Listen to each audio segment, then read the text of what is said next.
I'll recognize Mr. Nusatelli for his opening statement. Good morning. Thank you, Chairwoman Luna, Ranking Member Crockett, and members of the task force for giving us the opportunity to testify today. My name is Jeffrey Nusatelli. I'm a former military police officer with 16 years of active duty service in the U.S. Air Force. I'm here today because the American people have both the right and the responsibility to know the truth about unidentified aerial phenomenon. That truth remains hidden, classified and silenced by fear, retaliation, stigma, and confusion. Today, we are here to help break that silence. Between 2003 and 2005, 5 UAP incidents occurred at Vandenberg Air Force Base, home to the National Missile Defense Project, a top national security priority. At the time, we were conducting launches deemed by the National Reconnaissance Office as the most important in 25 years. These were historic launches. These facilities were vital, and they were repeatedly visited by UAP.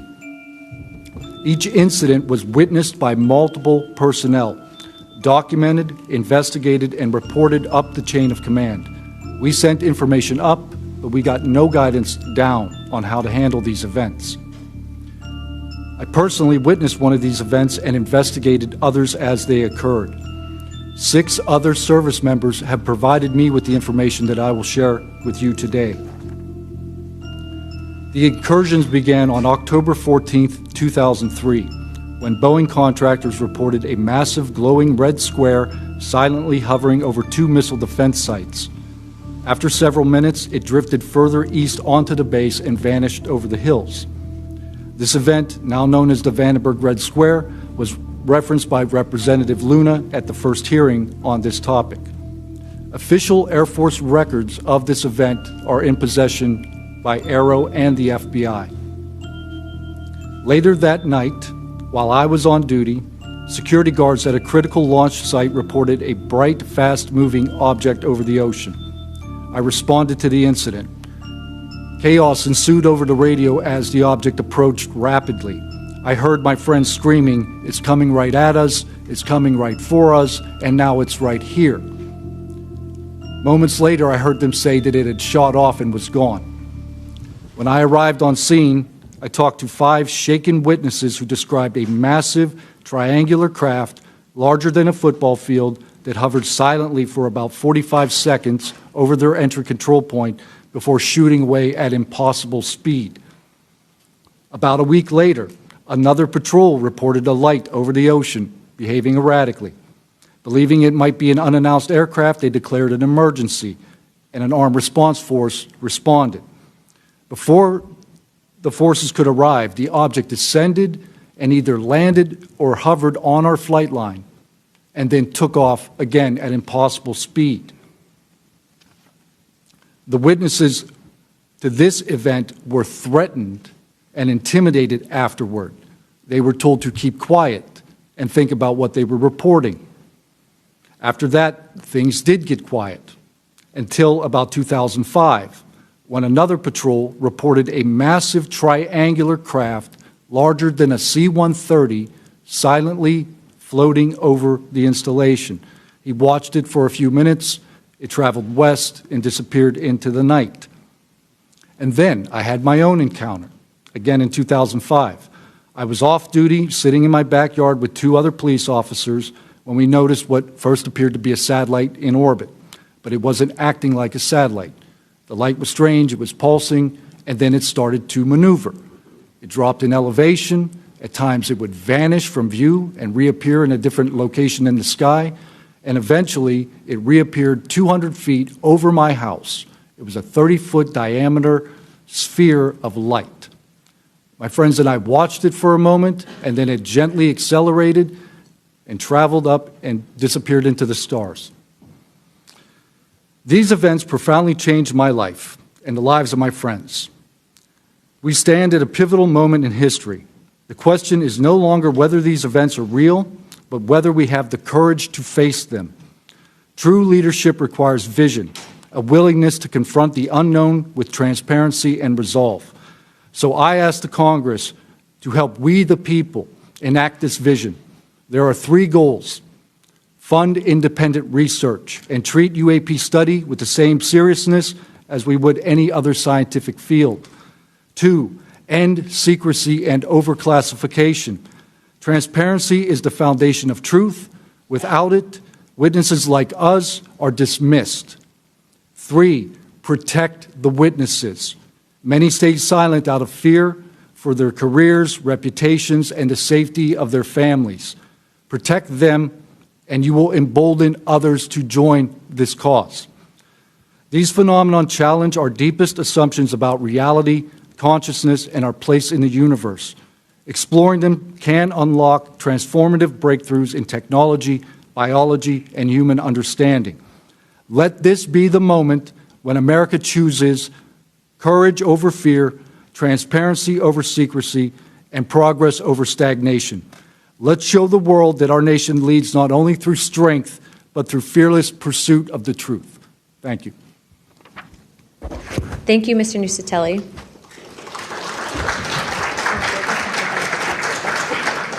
He's not on here. It's Chief Wiggins for his opening statement.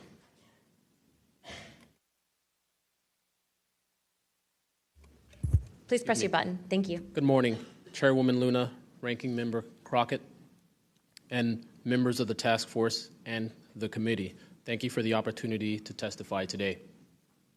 My name is Alexandro Wiggins. I'm an active duty U.S. Navy Operations Specialist, Senior Chief Petty Officer, father of 3, and dedicated American testifying today in my personal capacity. The views I share are my own, and I do not represent the official positions of the Department of the Navy or any subordinate organization.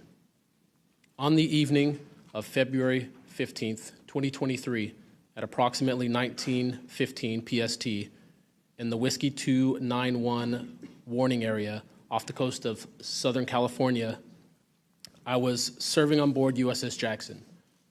During that period, I moved between the Interior Communications Center, ICC-1, and the bridge wing, correlating the sensor picture with visual observations, part of my routine responsibilities for surface and air picture management. What I observed and what our crew recorded was not consistent with conventional aircraft or drones as they appear on our system. A self-luminous tic-tac-shaped object emerged from the ocean before linking up with 3 other similar objects. The 4 then disappeared simultaneously with a high synchronized, near instantaneous acceleration. I observed no sonic boom and no conventional propulsion signatures, no exhaust plume, no control surface articulation on the Sapphire image system. Shortly after the synchronized departure, radar tracks dropped. These observations were multi-sensor and recorded inside of ICC-1 with time location overlay visible in our source frames that have been made public by journalists. From my experience operating in this region over many years and consistent with our public characterized encounters, unidentified objects reoccur in United States operation areas off Southern California. That fact alone does not tell us what they are, but it does argue the systematic, stigma-free reporting and for the preservation of sensor data so analysts can evaluate safe and intelligence implications with rigor. I want to underscore 3 points for the task force and the committee. Aviation and maritime safety. When crews and watchstanders observe objects that maneuver or accelerate in ways that does not match known profiles and do so near our ships and aircraft, that is first and foremost a safety issue. Standardized checklists and training should ensure we capture the best possible sensor data in real time, including IR settings, slant range estimates, and bearing and range altitude snapshots, and immediate chain of custody for any recordings. Reporting without stigma, protection without retribution. Sailors need to know that reporting UAP encounters will not harm their careers. Congress can help by reinforcing witness protection and by directing the relevant office to maintain confidential, destigmatized channels for service members who step forward with data. Declassification and transparency where possible. The task force declassification mission is directly relevant here. Where operational security permits releasing metadata preserved sensor excerpts or at least technical summaries would improve public trust and accelerate outside scientific scrutiny. That includes, when feasible, the time geo-reference IR frames and radar parameters needed for independent analysis. To be clear, I am not here to make claims beyond my lane. I am here to provide a first-hand account of what I saw, what our systems recorded, and why it matters for safety, for intelligence, and public confidence. My request to you is practical. Help us capture, protect, fairly evaluate the evidence, and provide a safe pathway for those in uniform to report it. In closing, I want to thank the committee and the task force for holding this hearing and for placing this discussion in a forum where evidence can be examined carefully and openly. I appreciate your attention and stand ready to answer your questions. Thank you. Thank you, Chief.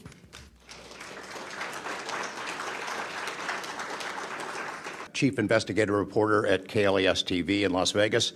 I began my pursuit of this weird mystery way back in 1987, and for 38 years, I've always approached this as a news story. It's not a matter of faith or belief. To me, it's a story, and it's an important one.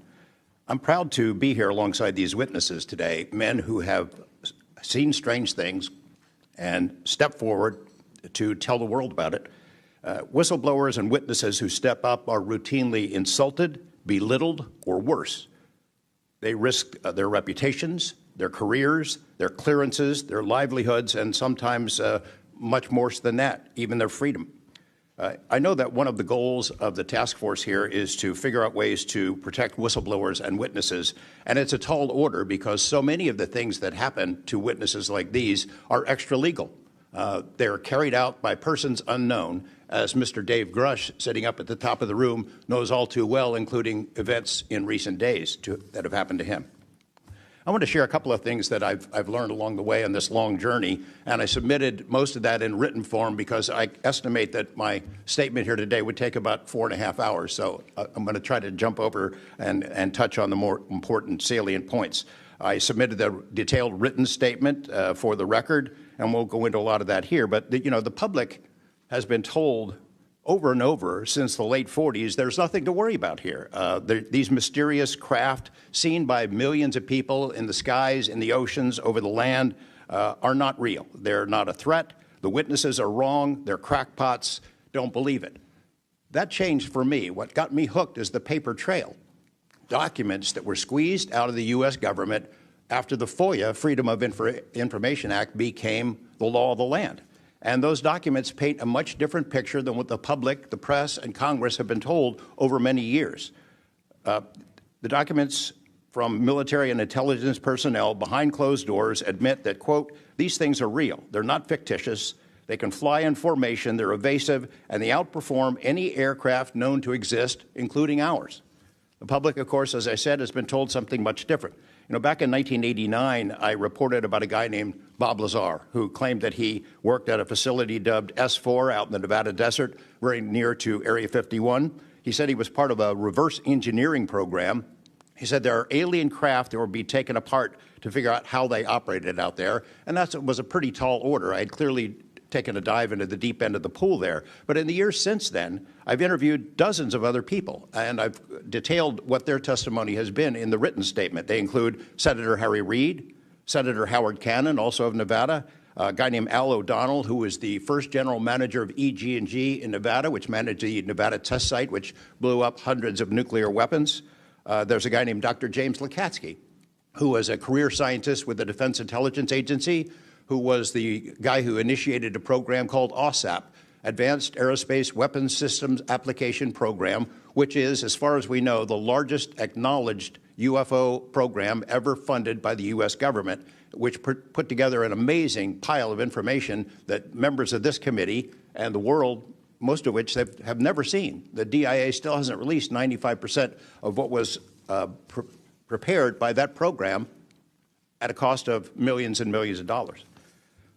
The one name I do want to bring up in this session, though, is Robert Bigelow. So looking into the idea of crash retrievals and reverse engineering, while OSAP, that program, was active, the DIA's contractor, Robert Bigelow of Las Vegas, made a bold attempt to acquire physical proof of UFO crashes. It's been widely reported and suspected that Lockheed Martin is one of the contractors, the defense contractors, that has held this stuff, stored it away in secrecy, and tried to figure out how it works. I have confirmed on the record that Robert Bigelow and a trusted colleague from OSAP met with and negotiated with senior executives at Lockheed Martin and hammered out a deal wherein Bigelow's company, Bass, would receive a quantity of unusual material that had been stashed away and protected at a facility in California. That material was not made here. I want to move on now to the Russia files, because that was going to be sort of the central impetus of what I was going to talk to you about today. Back in the early 90s, I got into Russia, met with a number of their defense officials, Ministry of Defense and others, who confirmed for me that Russia had been doing the same thing that the United States had been doing, that is, secretly studying UFOs while publicly saying something completely different. The documents and interviews that I obtained and have now shared with this task force show that the USSR launched what is almost certainly the largest UFO UAP investigation in the world. The first phase of that was an order was sent out to the entire USSR military empire that every unit, you see anything strange in the sky, a craft, an orb, something unusual, you had to gather all the evidence, collect testimony from the witnesses, look for physical evidence, and all of that information went into one program at the Ministry of Defense. Thousands and thousands of these reports came in. A lot of them were first routed to the KGB, but then back to another program that came after this collection effort called Thread 3. And Thread 3 was an analysis program. We have provided to the committee the documents of what they were trying to do, and essentially they were trying to build their own UFOs. They were using the information from their observations and studies to try to figure out the technology. The guy who was in charge of that program, Colonel Boris Sokolov, told me that their goal was to basically develop technology that would be superior to anything we had, based on what they learned from UFOs. Mr. Knapp, just in the name of time, Sure. To my understanding, did you have anything you wanted to submit for Congress to see in this committee? I have submitted those documents. Would you like to play any videos? Do you have a video that you would like to play? I don't think it's for me to play. No, that was for Alexander. Yeah, Alexander's video. Okay. You could play it, he could narrate it. Okay. We can, in the name of showing that video to everyone on task force, we'd like to play that video at this time. Sure.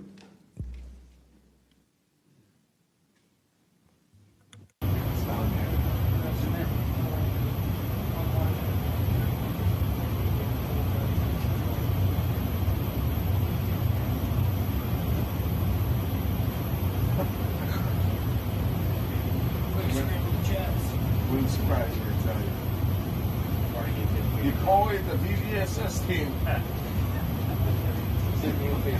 Yeah, like 22,000 feet.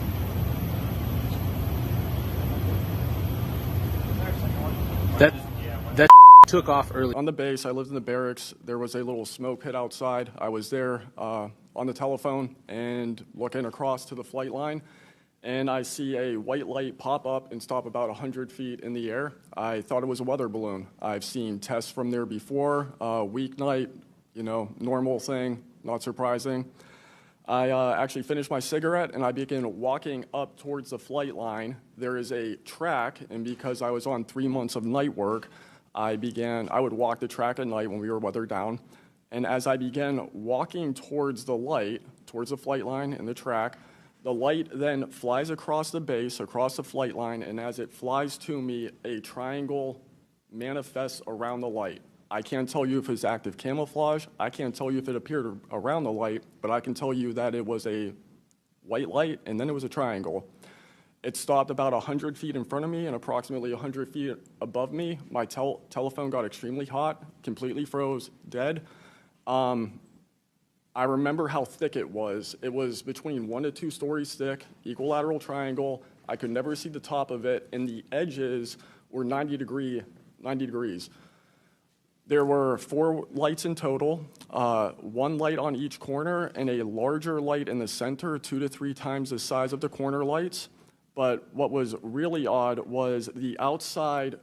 The best way to describe it is like looking at a James Webb telescope picture where you have the colors and then the black background. So the craft itself was this black metallic flake paint, but on top of the craft was this gold, lava, plasma, some type of fluid going over and around the craft. I'm under this for about 2 to 3 minutes, and then the center light flashes 2 to 3 times, no sound, immediately shoots up to commercial jet level minimum, in my opinion, and I immediately feel static electricity all over my body, and then I smell the smell of after a thunderstorm or lightning storm, that really strong summer thunderstorm smell. Gets up to flight level. I'm trying to get my phone reset, and I can only see the center light at this point. If I didn't actually see it take off, I would have thought it was a star. And then it hovers up there, and it begins to slowly move due east out over the Atlantic Ocean. I finally got my phone reset. The entire thing was about, from the time I saw the light pop up near the hangar until it took off out over the ocean, was about 15 minutes. I want to cue up a video that I've been given. And as before it starts, I'm going to describe. This was taken October 30th of 2024. This video is of an MQ-9 drone tracking an orb, or this object, off the coast of Yemen. You'll see that another MQ-9 launched a Hellfire missile. That you cannot see that drone, and so I'm not going to explain it to you. You'll see exactly what it does.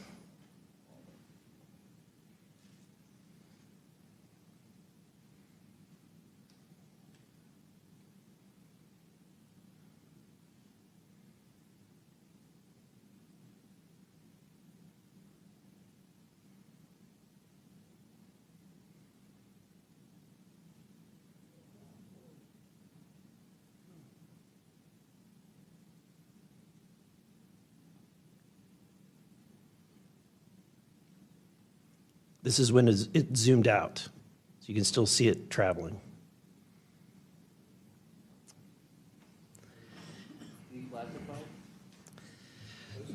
So, Mr. Knapp, have you heard about events like this occurring, and what information might you have? I have heard about events like this. I have heard about this event. Jeremy Corbell and I talked about it in one of our episodes a while back. We did not have the video, though.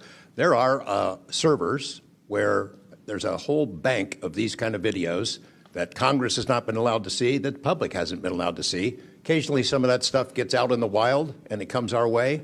It should be going to you. The public should be seeing this stuff. And why you're not allowed to, I don't know. But that's a Hellfire missile smacking into that UFO and just bounced right off. And it kept going. It kept going, and it looks like the debris was taken with it. Yeah. What the hell is that? What flies like that? Again, I'm not going to speculate what it is, but the question is, why are we being blocked from this information consistently? Real quick, I'd like to ask the committee to replay that video that Burleson had played earlier. I want to ask every witness here, specifically ones that have sensor training or have been able to recognize some of this movements real quick. So if you guys can please roll that real quick.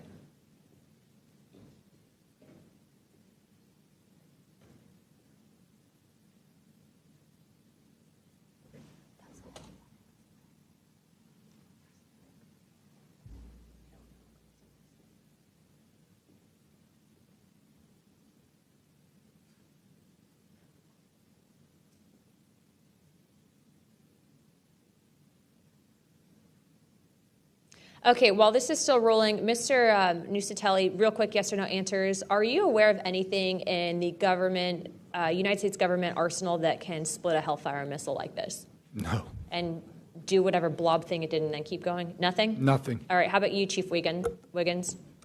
Nothing to my knowledge, ma'am. Okay, and how about you, Mr. Borland? I prefer to answer that in a skiff. Okay, does this video scare you guys? Yes or no? Yes. Wiggins? Yes. Nat?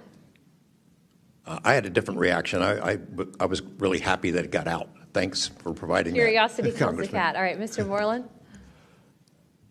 Yes, for Okay. All right. In your testimony and in this document, you detail an event that happened in Russia where their nuclear missiles were activated, and we were close to a World War III at that time, which is startling to hear.